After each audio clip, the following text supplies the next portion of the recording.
Come on in, everyone. Make yourselves comfortable.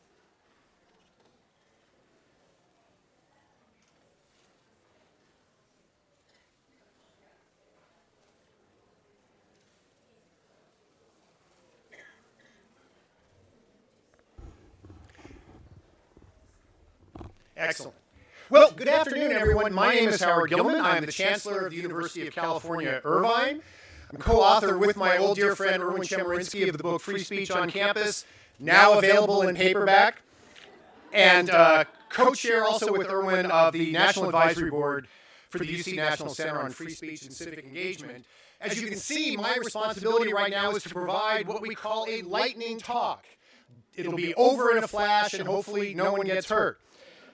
So given that our next panel is on protest and disruption on campus, my lightning talk is designed to provide some useful background for the discussion.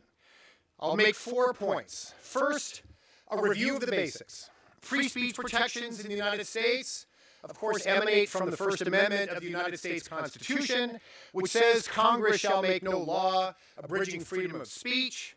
Over time, this limitation on the power of Congress has been extended to apply to states and other government entities. So all government entities are bound by the limitations of the First Amendment. This means that whatever views you have about how things should be on campus relating to free speech policies, it is still the case that public universities must abide by the rules of the First Amendment as elaborated in constitutional law and interpreted by courts. There are appropriate criticisms to make of the existing law, but it'll do no good to demand of public universities that they should adopt policies that are currently considered unconstitutional. Of course, private colleges and universities are different. They're not government entities, and in general, they have more freedom to create their own rules. The University of California, for example, is limited in a way that Georgetown University is not. However, there are some federal and state regulations that require public and private universities to follow free speech rules. For example, in California, the so-called Leonard Law requires both private and public colleges and universities to protect free speech rights. So that's where free speech protections as a matter of law come from. But now let me get to my second point. What does free speech mean and what does it not mean? Law professors write 1,000-page casebooks to cover the basics of free speech, and so it's complicated. But it doesn't help you for me to say it's complicated. So let me try to boil it down.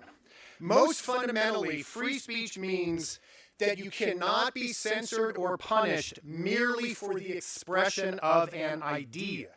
In fact, the phrase freedom of expression is a better way to characterize what we are discussing than free speech, because expressing oneself is at the core of the right, and because the right involves many ways of expressing yourself other than by speaking. Now, conversely, and importantly, free speech or freedom of expression does not mean that you can say anything you want at any time, anywhere. You can't say anything you want because people can do a lot with speech other than express ideas. They can incite people to violence, slander a person, harass a person, threaten someone, engage in fraudulent behavior, even rob a bank. Just because you are saying words does not mean that you are engaged in protected free speech. Incitement, harassment, slander, true threats, these are not protected activities.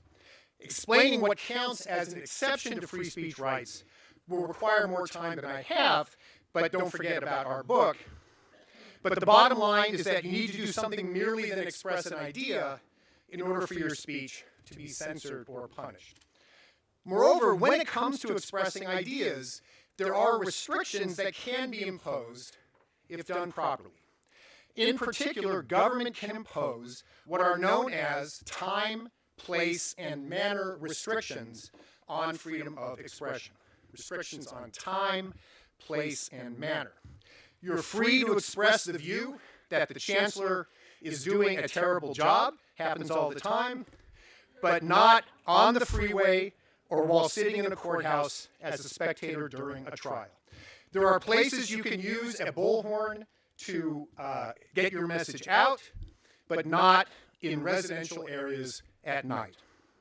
Because this room is being used for a purpose of having a conference with speakers and an audience, it is not a general public forum whereby any person is free to express themselves in ways that disrupt the event.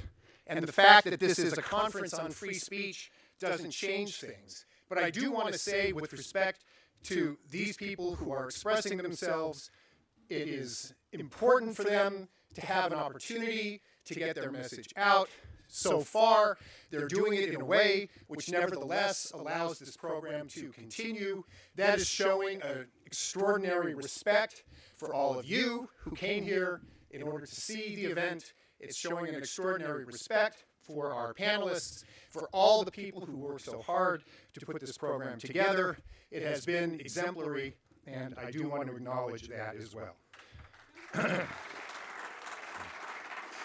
Also, keep in mind that the word free in free speech refers to the concept of freedom or liberty, not the concept of absence of cost. If someone wants to invite a speaker to the campus to hold an event in a room that is available for a fee, it is not a violation of free speech if one is told that they have to pay the same fee to use the room that everyone else has to pay.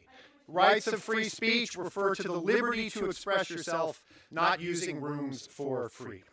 Third, throughout history, expansions of rights of protest and freedom of expression were designed to empower dissent.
And I understand that issue. I mean, I sit on the UCI campus, and I understand that. I appreciate it, and if you would like to speak with Chancellor Gillman, I'm going to have to ask you not to do it in this particular public forum because he's giving a talk.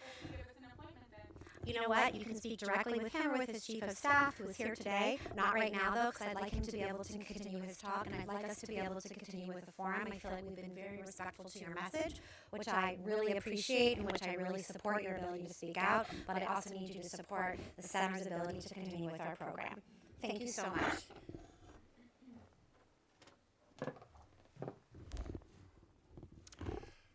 And by the way, if you can't see me, that's okay. When I was growing up, everyone said that I had the face that was perfect for radio. So as long as I can talk, I think we're going to be fine. And then once the panel comes in, as long as you can see the panel after that, I think that'll be perfect. And I appreciate everyone's cooperation with that as well. So not quite a lightning talk, but two more quick points. Third, throughout history, expansions of right of protest and freedom of expression were designed to empower dissenting voices and marginalized communities. Throughout history and in every country today, more censorship means more suppression of dissenting or challenging voices. And more free speech means more protection for those who are challenging existing authority or prevailing social conventions.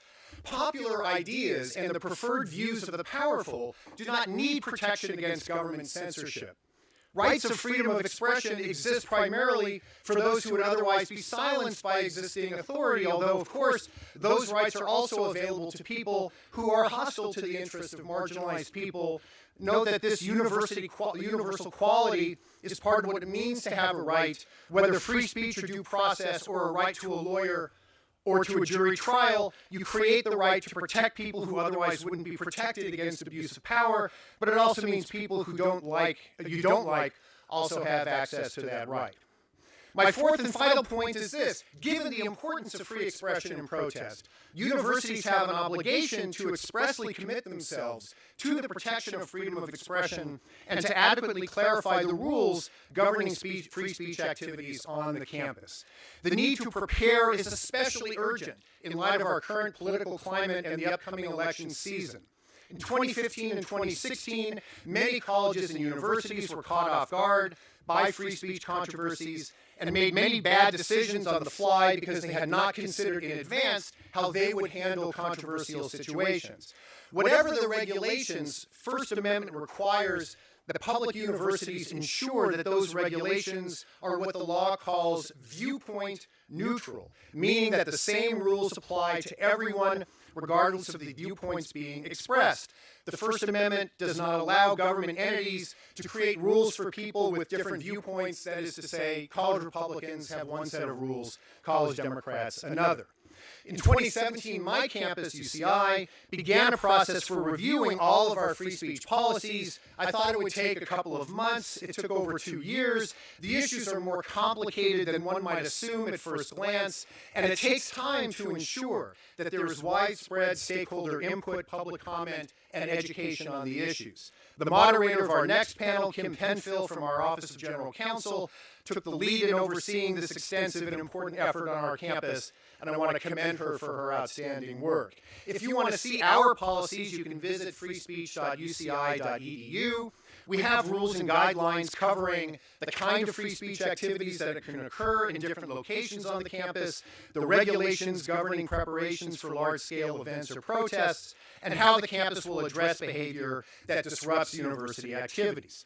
There are aspects of each of these that are deserving of extensive debate and consideration, but I'll end by referring to just one issue that many places in higher ed have had to address the last few years, that if a group is bringing a controversial speaker to the campus, who pays the security costs if protests are anticipated?